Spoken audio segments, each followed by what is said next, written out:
Okay, I believe we can start, and the rest probably will be joining. I see about 22 people inside.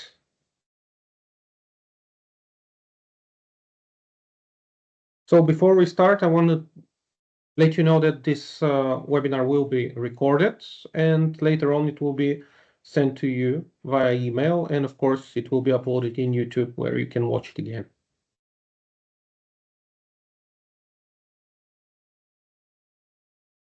And I think we should start. So, welcome to our Achieving NIS 2 Compliance and Sophos and AWS Key Solutions for Every Business webinar. My name is Alexander Boychev, and I'm a Business Development Manager at Advanced Vision IT. This webinar is hosted by Advanced Vision IT in partnership with Sophos and AWS. And Advanced Vision IT is a cloud integrator with focus on cybersecurity and a vast experience in this field. So what we have here is that Advanced Vision IT can bring the best of both big technological domains, and it can ensure that your business is NIS2 compliant. As you know, if you've been part of the previous webinar, we intend this to be a series of webinars where you show you different solutions that can make you NIS2 compliant. Last time it was more of a SIEM/SOAR type of solution, which was targeting mostly big enterprises. And today we're going to show you solutions that are, as the title says, for every business. We're doing it this time in partnership with Sophos and AWS. We are an advanced tier partner of AWS, and we're Sophos Platinum partner. Let me tell you how we're going to make things this time. I'm going to make a short recap of what we talked about last time about the NIS2 directive. Then I'm going to give you some updates on how things are with the EU countries and the legislations. Then my colleague Angel will present to you some AWS technologies and their integrations. And after that, Peter, who is a Sophos expert, will share with you some insights about the Sophos products and how they can make you compliant, and he'll finish with a demo. After the demo, we'll have question and answer section. So we start with the recap of what we talked about last time. It is the NIS2 directive. As I guess you're familiar, it's the second directive. The first one was NIS1. It had 7 sectors, but then 8 more were added. Then why is it important and why was the directive introduced? Mainly because we should understand that cybersecurity is not an IT issue, but it is actually a strategic business priority, and it should be. And the directive aims towards introducing some roles like the Chief Information Security Officer, CISO for short, the Cybersecurity Risk Committees, etc. Once again, I won't go into details because it's something we already spoke about, and you can check it from the previous webinar. Now I'll talk about the measures or what the NIS2 framework focuses on. First is the risk management measures, where you have to have risk assessment, risk mitigation, and incident prevention. Another important measure is the technical and organizational measure. So you need to have such controls that are appropriate for the technical and organizational controls, as we call them. So access controls, incident detection and response, etc. The incident reporting and notification, this is one very important part of the measures. It may vary from country to country, but it should have the following time phrase: within 24 hours, becoming aware of the incident, and the detail reporting should come within 72 hours. The other measure is vulnerability management and supply chain security. Supply chain security is pretty important measure because even though, for example, now in Bulgaria, we're still not under the NIS2 regulation as a legislation, it's not enforced. But if you work with another state, with another business from a state which is NIS2 regulated, you need to follow and comply with the NIS2 regulation. Of course, if the business is from the field that is NIS2 regulated. Then we talk about the identity access management, monitoring, logging, and auditing. When we talk about monitoring, logging, and auditing, as you can see, they're pretty much connected to the reporting part as well. And the final measures are the cybersecurity awareness and training, and incident recovery and business continuity. Cybersecurity awareness and training is pretty important because, as you know, in cybersecurity, we talk about people, processes, and technology. So it is important that the people are trained about this. Now, with the people, process, and technology, we can add partners, which a lot connects to the supply chain measures. And finally, it's the incident recovery and business continuity. So the companies should ensure that if there is a cybersecurity incident, the business will continue to work and to stay as much as possible not to be affected. Now, I'm going to talk about some NIS2 timelines or 4 important dates when it comes to NIS2. First was the 16th of January 2023 when NIS2 was introduced. The other big date is 17th of October 2024, which was the date where the EU member countries should have enforced the NIS2 directive in their local legislation.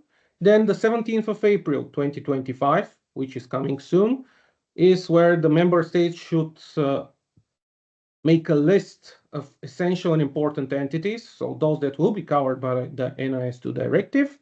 And in a few years' time, again on 17th of October, we have a date for revision of the directive.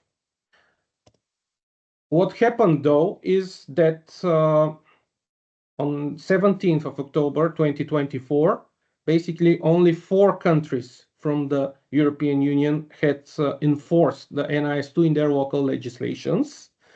So a lot of countries are still struggling with this.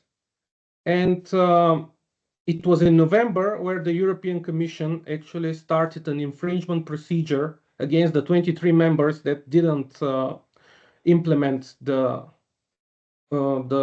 directive in their local legislations. Until from then till now, we had 5 more states implementing it, and the EU Commission keeps on monitoring the situation. So, which were the 4 states? The 4 states were Croatia, Hungary, Italy, and Latvia. Those, they have implemented it until the 17th of October. Then Belgium, Lithuania, Greece, Romania, and Slovakia as well managed to implement it until now. What you see here is a timeline which shows expectations. Those are just expectations. This timeline changes quite a lot. I can assure you that in January it looked a little bit different. As you can see, Cyprus, Denmark, and Poland are expected to enter until Q1, but this is the end of March of this month, and probably the 3 countries will actually enforce the rules in Q2. A lot of the countries in the Q2 are expected actually to enter it a little bit later, like for example, Ireland, France, Sweden, they're expected to enter it mostly in midsummer or late autumn. Germany and Netherlands are another example, which in its expectation is Q3, but probably will do it in Q4. Bulgaria was expected to enter in Q2, but now with the last updates, the expectations are that Bulgaria will enforce the rules till the end of the calendar year. And we have 4 other states or countries that are unclear. What we mean by unclear is not that they're not they're not doing any work on it, but really we don't have any public or official information what will happen. For example, Malta and Luxembourg, the situation is pretty similar. Both of the countries have actually worked on the legislation, the law is written. For Malta, we know that it should have been passed on the 18th of October last year, but it didn't. And we're just waiting there for it to become public. When will it happen? We don't know. We don't have any information about it. For Luxembourg, it is almost the same.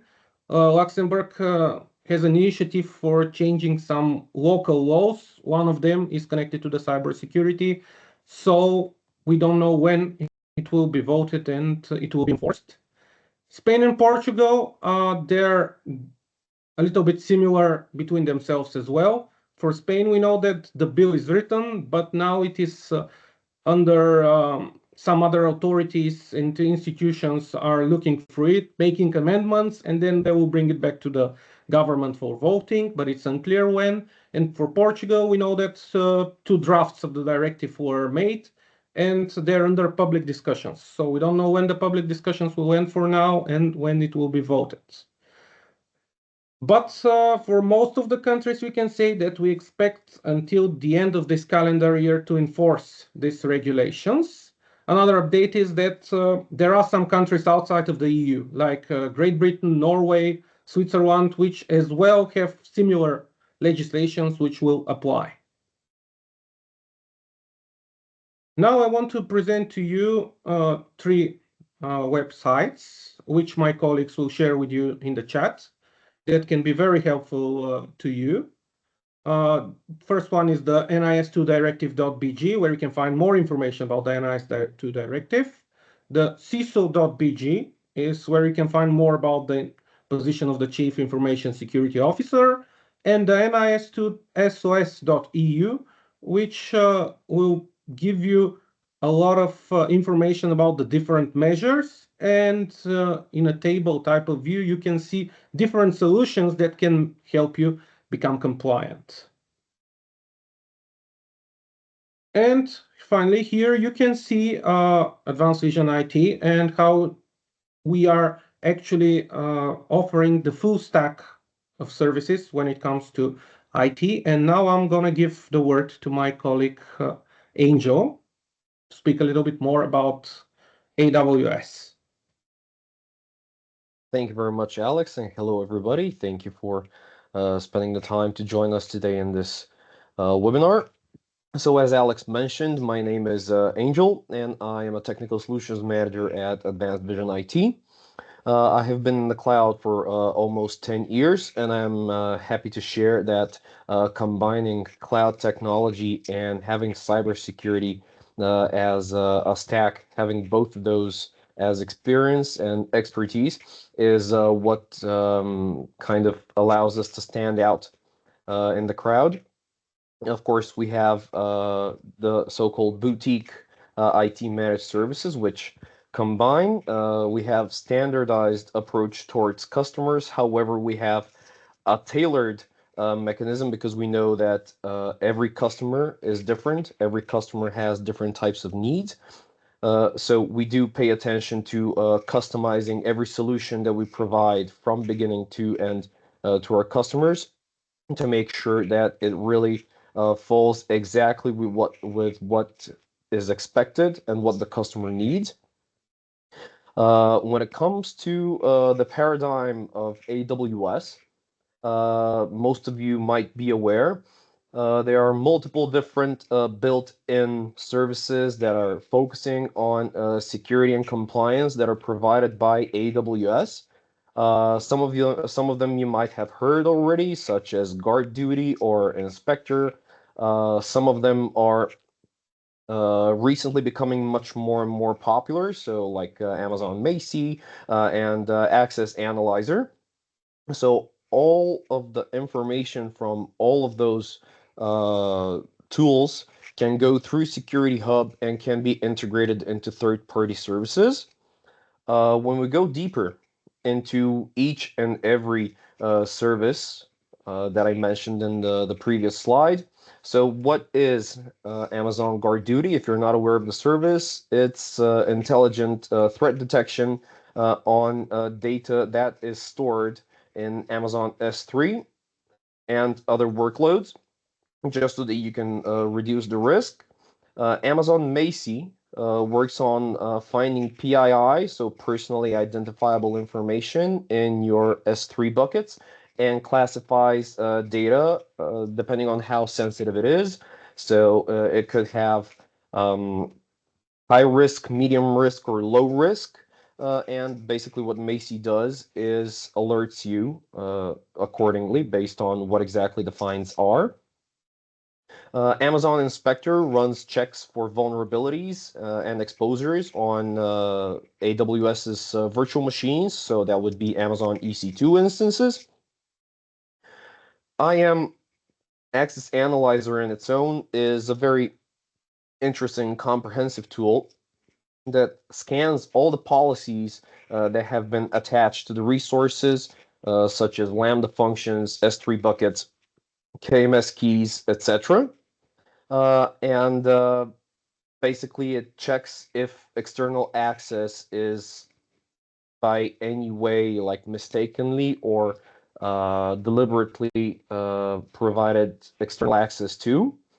And of course, we have Amazon CloudWatch, which is the provided by AWS generic monitoring and logging tool, on top of which you can use serverless services such as Lambda for automating any responses, alerts, basically doing tasks on your behalf if something has been identified. But as we all know, when it comes to hyperscalers and cloud providers, not every service that they provide is always the best solution for every customer, meaning it's not a panacea. Usually for some customers, it's more recommended to go with a third-party service on top of the services that are provided by AWS. So when we say services on top, in this case, we're talking about our colleagues from Sophos. And having Sophos on top of AWS, I can also now throw the ball to Peter, our colleague from Sophos. So thank you very much, Peter. And yes, stay tuned for more interesting information from our Sophos colleague. Thank you very much. Thank you, Angel. So just let me share my screen so we can get started. I hope you're now able to see it. Great. So yeah, thanks for the great introduction covering NIS2. So I want to highlight a little bit about our capabilities that we have at Sophos for delivering you help for covering those NIS2 compliance requirements. But first of all, I just want to spend like 1 or 2 minutes introducing Sophos to you if you don't already know who we are and what we are doing. So Sophos is already around for a while. So we are here since 1985. So 40 years of cybersecurity history, basically. But we never were like a slow-moving company, but we are always like the early adopters when it comes to cybersecurity, new technology. We started out as a company that was focused on endpoint and on server protection. Back in the days, this was called antivirus, but times changed. So we did several evolutions within the past years. So for example, in 2016, we introduced our next generation endpoint protection, which was capable of stopping ransomware attacks and recovering files. We were also able in 2016 to stop remote encryption, something that a lot of our competitors nowadays are still not able to do. So when someone encrypts your shared drives via a different computer, we are capable of stopping this threat. And in 2017, we already introduced the big hype topic, which now everyone is talking about, AI. So we implemented first deep learning algorithms back in 2017. So this leads us to really great security outcomes. And you can also see it on the right-hand side of the slide. So we are since 15 years consecutive in the leaders quadrant when we're talking about endpoint protection. But also we cover a lot in the network security space, which is also very important to achieve compliance. So we have products in the space of firewalls, switches, access points.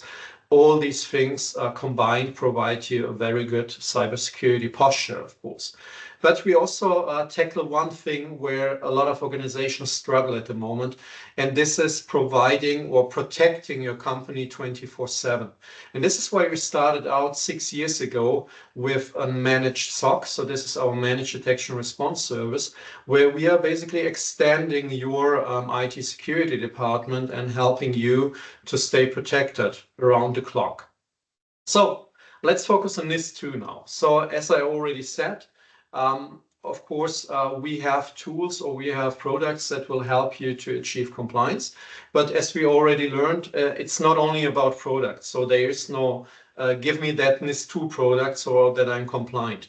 No, it's made up of processes, risk management, and a lot of more things.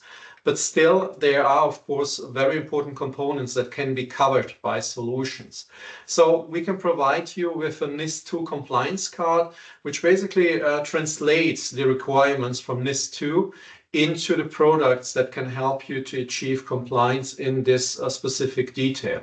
So here you can see, for example, when we are talking about cybersecurity risk management measures, we have the component of Sophos endpoint. So that's the traditional endpoint protection, which can help you to protect against threats. But we also have the Sophos firewall here, or the managed detection and response service. So this is really a nice compliance card giving you an overview where we can help.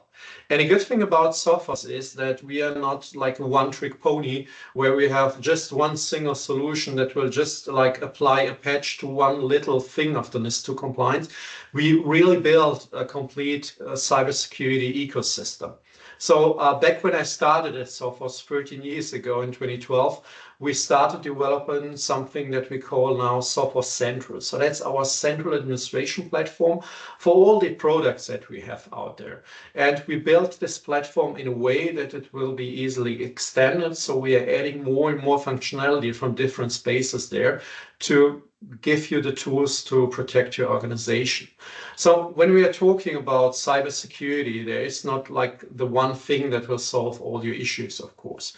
One thing that's very important is the risk mitigation. So we need to be aware how big is our attack surface. We need to be aware how to basically reduce the attack surface. And this is why we developed services like managed risk, which we'll show you later, which are basically covering those attack surface management parts of the aspect. But also, like we already heard, it's also very important to train your employees to basically not fall for a phishing email. So these parts are also covered in this platform. Then comes like the traditional part, I would call it like automatically stopping threats. Of course, the easiest thing is always to stop the threat at the entry point, on the endpoint, on the email server, wherever. So here we have solutions like endpoint protection, a firewall, email, unified endpoint management for our mobile devices, and more. But nowadays, we are not anymore like living in a black and white world. A lot of things that are happening in a corporate environment are somewhere in the gray. So it's different shades of gray that we are seeing there. And for this problem that we need to tackle, the industry basically developed or went into the direction of the so-called detection and response product. So we have, of course, the best possible endpoint protection, blocking threats automatically where we know that this is malicious. But the attackers nowadays, they are not anymore like writing viruses. They will rather like exploit a vulnerability on your VPN gateway. Then they will connect to a machine. Then they will try to use built-in tools of the operating systems. For example, we see that nearly every attack that takes place basically leverages tools like PowerShell, PSExec, PSKill. They're using the Microsoft RDP client to move around. So they are not anymore using like bad software. They are now using good software in a bad way. And this is so important to notice. So therefore we have those detection and response capabilities, which are very important to have nowadays. So this is the state of the art. Another thing that's very important is we need to concentrate to find the attacker in a very early stage. So we need the tools to be able to hunt for new threats. So even if I'm having no signals showing me that I might be compromised, I should always assume breach and basically look in a corporate network if there could be some signs that could highlight some potential breach. So for this threat hunting, we also need a tool set that we deliver with our platform. And of course, then when I identified something, I need to basically stop these active attacks. And this is something where your analysts or like partner analysts from Advanced Vision IT come into place, or also our incident response retainers, which can basically help you to throw the attacker out of your corporate network. Another thing that's worth mentioning is you can see it below where we have quite a few logos displayed there. We developed our platform as an open platform, meaning that we are protecting your investment. So if you already invested in a firewall that is not from Sophos, that's not a problem. We can connect this firewall to our ecosystem so you can basically benefit from the fact that you can see all your events happening from different solutions in one single pane of glass. So that's a big advantage. You don't have to switch anymore between solutions. You can see everything right on the spot. So what's our big advantage? So first of all, we have a prevention first approach. We try to block as many threats as possible in an automatic way. Why? Because we want to reduce the noise. So if we block 99.98% of the threats, you only have to deal with the rest, so the 0.02% of threats. So this really reduces this alert fatigue or this fatigue going after specific detection and examining what is basically happening there.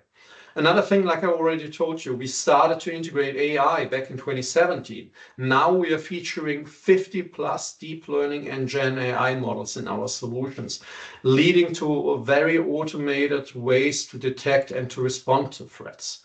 We can adapt to your environment, so we can integrate all those solutions that you already have in place. And one thing also worth highlighting, if you are using several software solutions, these solutions are built to work together, meaning that when something happens on the endpoint, also the firewall recognizes this and basically blocks access to this specific endpoint. So he's not able to contact your servers, for example, anymore, or cannot establish a connection to the internet. Fully automated, saving your time and protecting your organization. And something that we are really proud of course, it's not only that I tell you that we have great solutions, we are also like the leading vendor when it comes to customer satisfaction. So we were just named for Gartner's Customer Choice Awards for even 4 categories now. So the slide's a little bit outdated. So it's basically endpoint, firewall, MDRs, managed detection response, and also our mobile threat defense. So the best rating and highly awarded in the past year. So let me just give you a short overview of some of the solutions that I talked about. So XDR, just to give you a little bit about the evolution of the protection solutions that we are talking of. So back in the days, so 90s, early 2000s, we had something that was called antivirus. So this was good at stopping something that we already have seen. So if we saw a virus, we basically created something, for example, a checksum, or we called it an ID or a genotype, and then we were capable of it, of basically stopping this if we saw it again. But this is like outdated. A lot of companies develop behavior analysis and so on. But nowadays, we really need to rely on new technology like deep learning, which is based on AI, like exploit prevention, which generically basically blocks the exploitation of specific operating system components or software. So this is a space where everyone is calling it endpoint protection or also next-gen endpoint protection. But since a couple of years, everyone noticed that attackers are not moving in anymore so noisy. So they will leverage those tools that are already installed on the computers. They call it like LOL, so living off the land, or the executables are called LOL bins. So they will use this, like I already said, PowerShell, PSExec. They will use TeamViewer, they will use ConnectWire. Everything that they basically find on the machine, they will reuse it. We just saw some attacks leveraging WinRAR, for like exfiltrating information. So they will just use everything that they find. So the tool set itself is not bad, but the way they are using it is bad. And we need to detect this. And for this, endpoint detection and response products evolved. But this was just like the first step into this direction, because endpoint detection and response, like the name already says, is just focusing on endpoints and on servers. But what about the complete other environment that we have in our company? And this is when XDR came around. So that's extended detection response. You can also call it like cross-product detection response. So this is basically taking all the telemetry from all those solutions, adding context like threat intelligence that we have in our Sophos labs, and then we are correlating. So something that might be not an issue. For example, when I try to log in my computer, I mistype the password 3 or 4 times. Happens sometimes after vacation, after a rough holiday. This happens. So, but when the same thing happens in combination with someone running a PowerShell script or someone trying to basically run commands which a normal user wouldn't do, this shows us that something strange could be happening. So failed logging, okay, but failed logging in combination with something else that's kind of fishy, that gives us like a flag, and we should take a look at it. So the analyst should go there and analyze what's happening. Regarding this visibility, so of course, since I'm from Sophos, I would love that you purchase all of our solutions, but I know that's quite unrealistic. So most of you already have some solutions in place and you invested your money and you have still like some years or months of license that's running. So that's not an issue with our platform. So you can integrate, of course, all of our solutions in this platform, but we can also integrate third-party solution. As you can see here, we always try to target for the, let's say 85–90% of the market. So you can see all the big brands over here, which we support, which we can integrate. The upper row is quite obvious. I mean, we're talking about endpoint protection, firewalls, email. So of course we need to protect this, but I like especially the lower row, because this is not so quite obvious. What's very important is nowadays, if you're using things like Microsoft 365 or Google Workspace, it's really helpful to integrate those informations in your XDR platform, because we can leverage the contents, the logs from Microsoft to see if something strange is happening. Nowadays, we are seeing a lot of attacks that are basically targeted for Microsoft 365. So attackers trying to steal credentials from those users who are authenticating towards Microsoft 365. And there are also ways nowadays where they can even circumvent MFA, so multi-factor authentication, and steal a session cookie. So the attacker is capable of basically logging in with the session cookie as the victim. And that's, of course, a problem and an issue. And by integrating these log files from Microsoft, our solution can produce you like indicators that, for example, you've seen that myself, Peter, just logged in from Germany, but 5 minutes later he's logging in from Canada. So that's like impossible travel. And our solution will highlight this. It will raise like the flag and tell you, oh, listen, Peter just logged in Germany, and 5 minutes later he's logged in Canada. Or another thing that's basically helping, we can identify the user agent, which is basically being recorded by Microsoft. So which browser am I using? So if I'm now using Microsoft Edge, and 5 minutes later I'm using Chrome or I'm using Firefox, that's also strange. Like I said, the combination is it, like impossible travel and different browsers. This seems to be a big issue, while different browsers shouldn't be automatically a problem. So very helpful to integrate those informations from Microsoft 365. Additionally, identity providers, very important, like Microsoft Entra ID or Okta. And also backup and recovery. We want to know, of course, if someone tries to manipulate our backups. A lot of organizations thought about, when we had the first ransomware waves, that backup is the solution for all those ransomware problems. It's part of the solution, but it's not the one solution. Why? Because nowadays attackers are not only going basically after your corporate environment and basically encrypting stuff, they will steal your information, PII, intellectual property, and they will either sell it off via the darknet, or they will also publish it on the internet and basically blame you for not taking care of the PII that you should take care of according to NIS 2 and GDPR, of course. But still, backup, very important segment, but it's only one part of the overall solution. And we integrate with those well-established brands, basically see if someone tries to tamper with my backup. And according to a study from Wien, over 90% of the attacks nowadays are going after the backup. So very important to also have this in our site. For those organizations who say, yeah, I have like the budget for like solutions, but I don't have the people who are basically maintaining and running a solution.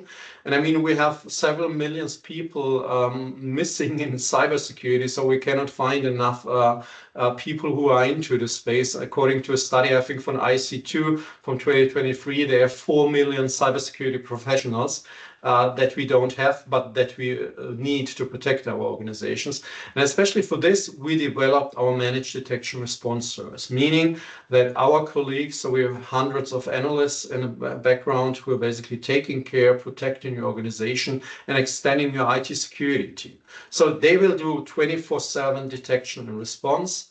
So big problem, of course, 90% of the ransomware attacks occur outside of business hours. So they exactly know when there's a bank holiday in Bulgaria or in Germany. They will attack in the middle of the night. They will attack during the World Cup when your favorite team is playing. So they are just, they are intelligence. They're exploiting everything that they could. So attacking in the night reduces the chances of getting caught. So very important to have 24/7 here. And also what's very important is the processes. So a ransomware attack on an organization is like a shock for every employee, for every IT security, IT administrator. And when something happens and we spot an attack, for our team, that's just daily business. I mean, we are doing this for over 30,000 organizations worldwide, so we exactly know how the groups are acting at the moment, which tools they are using. So we can basically combine and find out which threat actor is this, and we exactly know his next steps, so we can prevent him from spreading and throw him out of a corporate network. So that's the big advantage. And we really go fully to the end. So we'll really do the full incident response and the root cause analysis and giving you guidance what you can do to improve your security posture in the future. In addition to that, we just heard it regarding the requirements. Vulnerability management or attack surface management is very important. And we teamed up here with the market leader Tenable, and we are basically using Tenable technology to uncover all those vulnerabilities that might be in your corporate network. But then we're adding a service to it. So our experts are basically doing the scans, they are reviewing the reports and giving you guidance what you should do first, because sometimes the scores and the exploitability are quite different. So we see sometimes medium level exploits, so which are ranked only as a 7 or 6, being actively exploited in the wild, which represents a higher chance of basically getting breached than having a 9.5 vulnerability, which is completely not exploited at all. So these guys are basically taking care of analyzing the attack surface management reports, and they will give you prioritization. They will give you tips how you can improve your security posture. And this is in addition to our service managed detection and response. Of course, the attackers still use emails to basically establish a foothold in your organization. So therefore, very important to have a solution that's capable of stopping malware and phishing attacks, but also a solution that can detect that someone is an imposter. So we see a lot of attacks where someone is using a Gmail address with the first name of the CEO, last name of the CEO at gmail.com, and is sending out emails to employees of the companies who might overread the gmail.com and think that this is really the CEO. Our solution is capable of detecting this and basically blocking those kinds of emails so that you don't fall into the trap. Another thing we heard about the encryption of data. So we can, of course, also give you the capabilities to use email encryption in different ways with our solution so that you also have no problem with compliance over there. The best thing is the solution is very flexible. So you can either deploy it like with cloud-based email providers like Microsoft 365 or Google, or you can also use it with any other solution basically. So you can also run it with your on-premise Exchange server as well. So it works with everything. And this is only like one part of the email protection process. The other thing is, of course, the employee training, meaning that we know that mostly the weakest link in a chain is the human. Quite sad, but it's the truth. So, of course, we also need to do our best to reduce the attack surface there.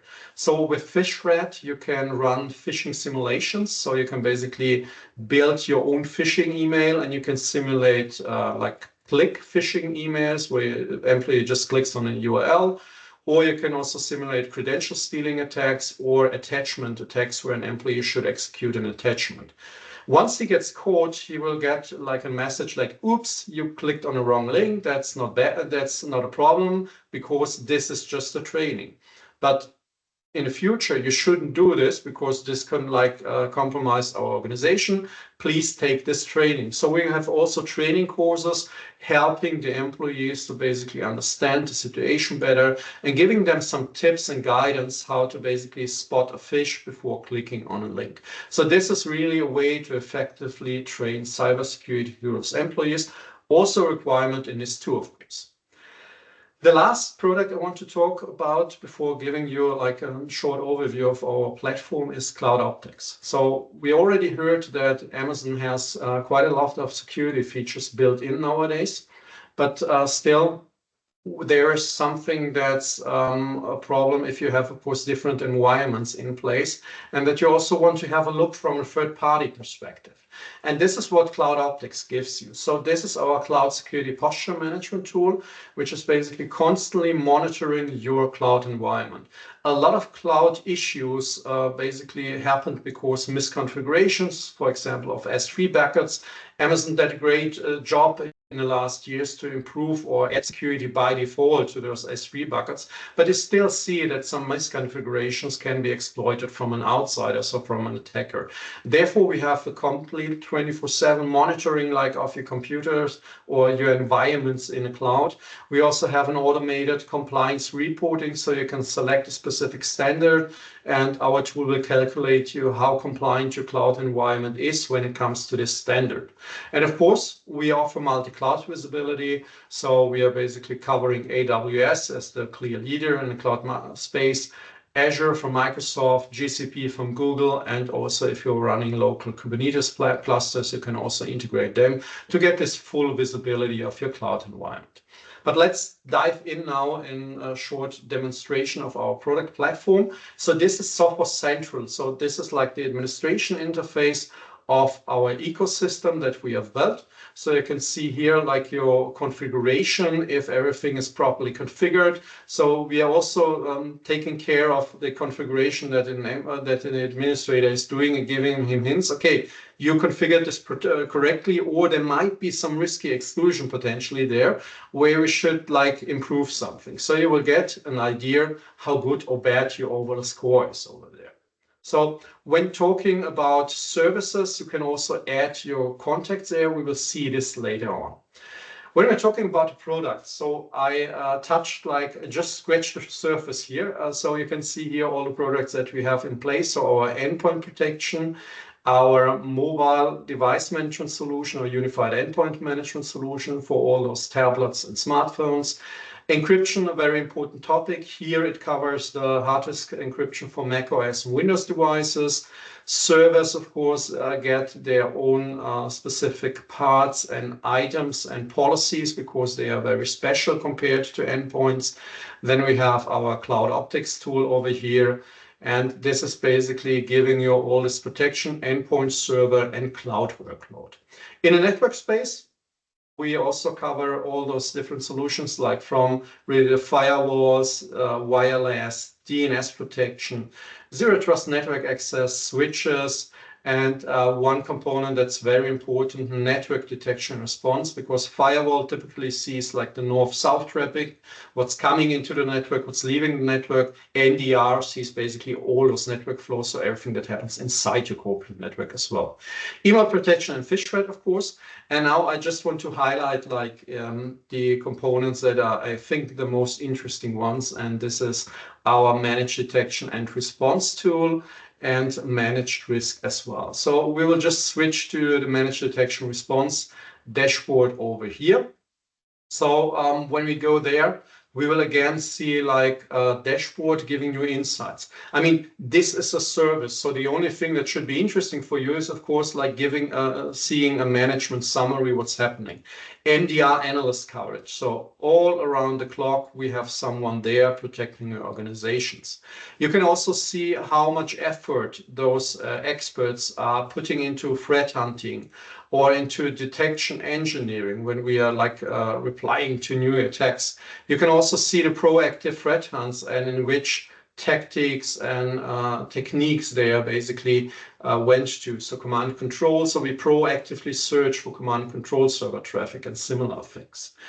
And at the bottom, you can also see like the MDR case summary. So this is how much time did the analysts spend on the cases that were created exactly for your organizations. So everything that basically seemed suspicious, we spent time and basically did a full examination and also responded to these threats.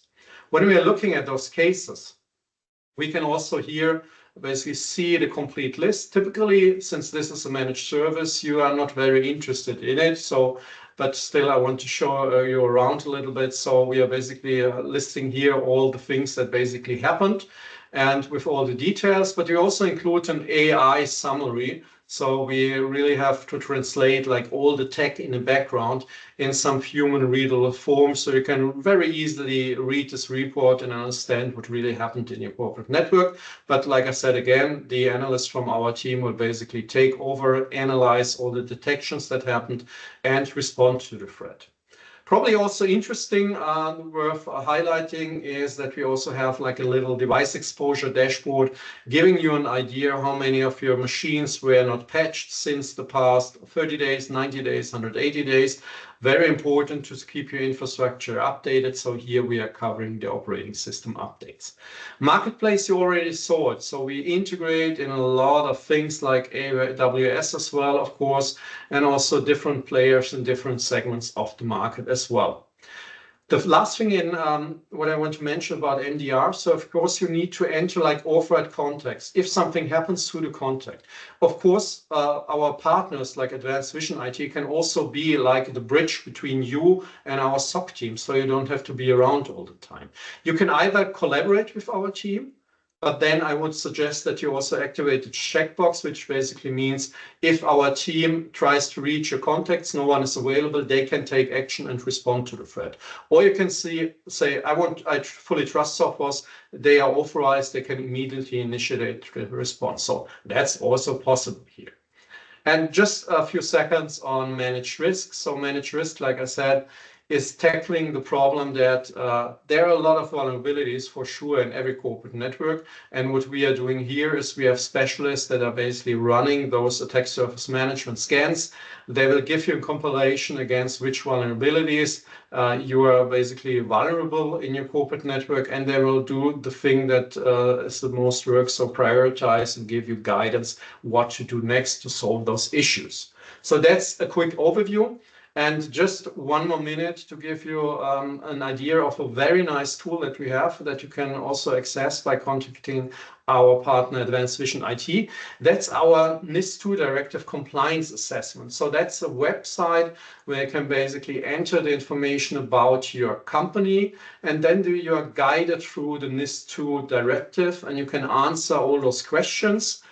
And then you can, for example, have like actions like, is the management body actively involved in evaluating the effectiveness of these measures that we implemented, not started, partially started, completed.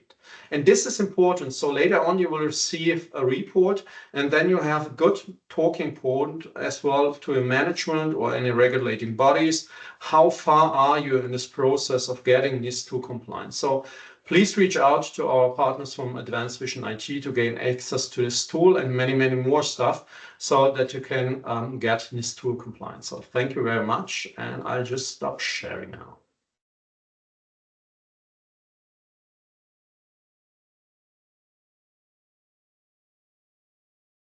So fantastic. Thank you very much for that, Peter. Now, on our end, Alex is going to display free trial and consultation slide. Thank you very much, Alex.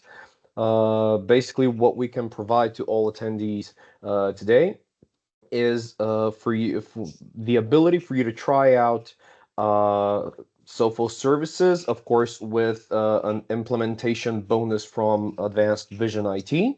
And we recommend you to take advantage of this so you can understand better how it might suit your specific needs. Okay, and now we have a fantastic amount of time, 8 minutes for a Q&A.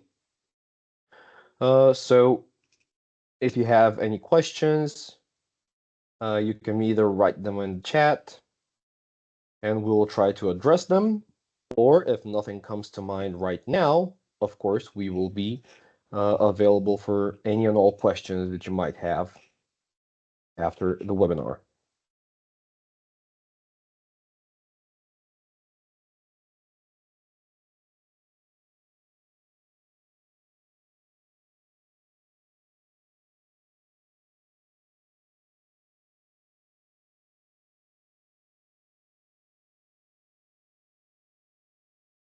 Okay, I see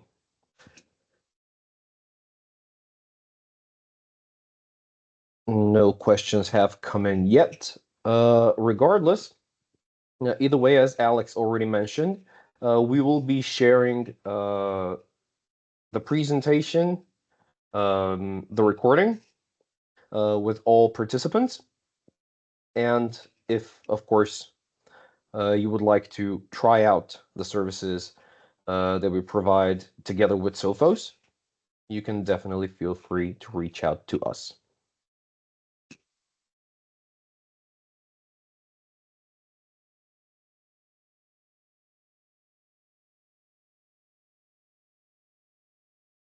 Okay, so since there are no questions in the Q&A section, I can then pass over for any final words from Alex or Peter if you have any. If you don't, I can thank everybody for your time, and I can wish you a fantastic day forward. Yes, thank you everybody for joining us. As Angel said, we're going to send you the presentation. And of course, always you can reach us. And if you have any questions, we'll try to answer them as best as possible. And thank you very much, Peter. Thanks for having me. Thank you very much, everybody. Thank you. Bye-bye.